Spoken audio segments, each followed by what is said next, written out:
बिस्मिल्लाहिर्रहमानिर्रहीम। अस्सलाम वालेकुम दोस्तों कैसे हैं आप सब लोग। उम्मीद करता हूं बिल्कुल ठीक ठाक होंगे। मैं हूं आपका होस्ट डॉक्टर नुमान अली हमज़ा और आप देख रहे हैं doctor Numan Ali Hamza YouTube channel.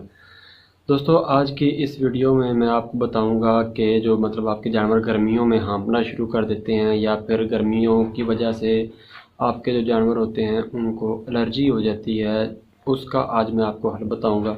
तो दोस्तों वीडियो स्टार्ट करने से पहले मेरी आप सबसे गुजारिश है कि मेरे चैनल को सब्सक्राइब करें। अगर वीडियो अच्छी लगे तो लाइक कीजिए, दोस्तों के साथ शेयर करें। किसी चीज़ की समझ ना आए या आप किसी और टॉपिक पर वीडियो बनवाना चाहें तो मुझे कमेंट कर सकते हैं, व्हाट्सएप पे SMS कर सकते हैं या फिर ईमेल कर सकते हैं।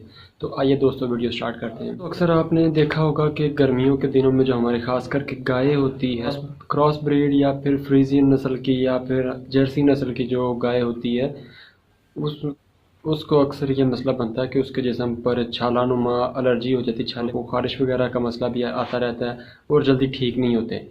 और इसके अलावा आपने ये भैंस में भी ये मसला देखने को आता है। इसके अलावा आपने अक्सर ये भी देखा होगा कि गर्मियों के दिनों में ये नस्ल है फ्रीजियन जर्सी या फिर क्रॉस ब्रीड या फिर हमारी जो भैंस होती है, ये बहुत ज़्यादा हाँफती है गर्मी की वजह से। तो दोस्तों सबसे पहले तो मैं आपको बता दूं कि ये जो जानवर आपका हाँफता है इसका हल क्या है। दोस्तों बड़ा सिंपल सा इसका हल है। हम खुद भी इस्तेमाल करते होंगे, इंसान अपने लिए इस्तेमाल करते होंगे, और अब मैं आपको बता दूं कि ये हम जानवरों में भी इस्तेमाल करवा सकते हैं। तो बड़ा ही सिंपल सा हल है। आपने क्या करना है कि जब भी जानवर को पानी पिलाना है ना, उसमें गुड़ या शक्कर या फिर ग्लूकोज का इस्तेमाल करना है। और कोशिश करनी है जानवर को, मिसाल के तौर पर आप पहले 2 दफ़ा पानी पिलाते हैं तो आप 4 से 5 दफ़ा जानवर को एक दिन में पानी पिलाएं। कोशिश करें कि जानवर के सामने हर वक्त पानी मौजूद रहे, ताज़ा पानी मौजूद रहे। इसके अलावा अगर आप जानवर को वंडा वगैरह खिलाते हैं तो कोशिश करें कि वंडे को ज़्यादा टाइम में दें। अगर मिसाल के तौर पर आप एक वक्त में देते हैं सुबह के वक्त, तो आप शाम को भी दें। आधा आधा कर लें, आधा सुबह के वक्त दे लें, आधा शाम के वक्त दे लें। इससे भी आपके जानवर को जो है गर्मी का मसला बहुत कम आएगा और एलर्जी बहुत कम होगी। इसके अलावा अगर फिर भी आपका जानवर जो है वो ठीक नहीं रहता तो आप तारा मीरा जो है इसका तेल इस्तेमाल कर सकते हैं। इसका तेल इस्तेमाल करने का तरीकाकार ये है कि 500 ml जो है, हाफ लीटर सरसों का तेल और उसमें 100 ml जो है हमने तारा मीरे का तेल इस्तेमाल करवाना है। और मैंने आपको सिंपल सा फार्मूला बताया हुआ है कि कोई भी चीज़ अगर किसी जानवर को देनी है, खास करके कोई देसी चीज़ जैसे तेल हो गया, घी हो गया, उसका एक बड़ा सिंपल सा फार्मूला है कि 1 kg ये हो जाता है 1 ग्राम या 1 ml के लिए। तो जितने kg आपके जानवर का वज़न है उतने ml आपने सरसों का तेल रख लेना है और उसके हिसाब से उसका 5वां हिस्सा जो है वो आपने तारे मीरे का तेल का इस्तेमाल करना है।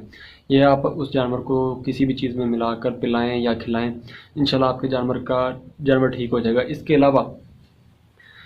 अलावा आप तारे मीरे का बीज भी इस्तेमाल करवा सकते हैं। उसका भी बड़ा सिंपल सा तरीकाकार है कि आपने तकरीबन एक आधी प्याली जो है वो लेनी है तारे मीरे के बीज की, रात को भिगो के रख देना है। सुबह के वक्त उसको पीस के शक्कर में या गुड़ में मिला के अपने जानवर को खिला दें। आपके जानवर में जो है गर्मी का मसला है वो नहीं आएगा। और ये आपने लगातार देना है, रोज़ाना की बेसिस पे खिलाना है। अगर तेल देते हैं तो कोई हफ्ता ठहर के दे सकते हैं। अगर आप तारे मीरे का बीज देते हैं तो वो आपको रोज़ाना की बेसिस पर देना पड़ेगा। और जो गुड़ या शक्कर या ग्लूकोज पानी में मिलाकर देनी है वो आपने जब भी पानी पिलाना है उसमें ज़रूर मिलाकर देनी। थोड़ी मिकदार में मिला लें लेकिन मिलाकर ज़रूर दें, आपके जानवर को गर्मी का मसला नहीं आएगा। इसके अलावा दोस्तों अब बता दूं मैं आपको एलर्जी के बारे में। एलर्जी के बारे में भी सेम टू सेम है कि आप तेल दे सकते हैं जानवर को या फिर तारे मीरे का जो बीज है उसका इस्तेमाल करवा सकते हैं। इसके अलावा दोस्तों ये जो एलर्जी का मसला है इसका आप हल इंजेक्शन के ज़रिए भी कर सकते हैं। मेप्रासान, आइवोटेक, आइवरमेक्टिन या फिर एवल एंटीवल के नाम से कुछ इंजेक्शन मिलते हैं, उनका इस्तेमाल करवा के आप अपने जानवर की एलर्जी को दूर कर सकते हैं। तो दोस्तों उम्मीद करता हूँ आपको मेरी ये वीडियो अच्छी लगी होगी। तो कमेंट में ज़रूर बताइए। अपना और अपने जानवरों का ख्याल रखिए। अल्लाह हाफ़िज़।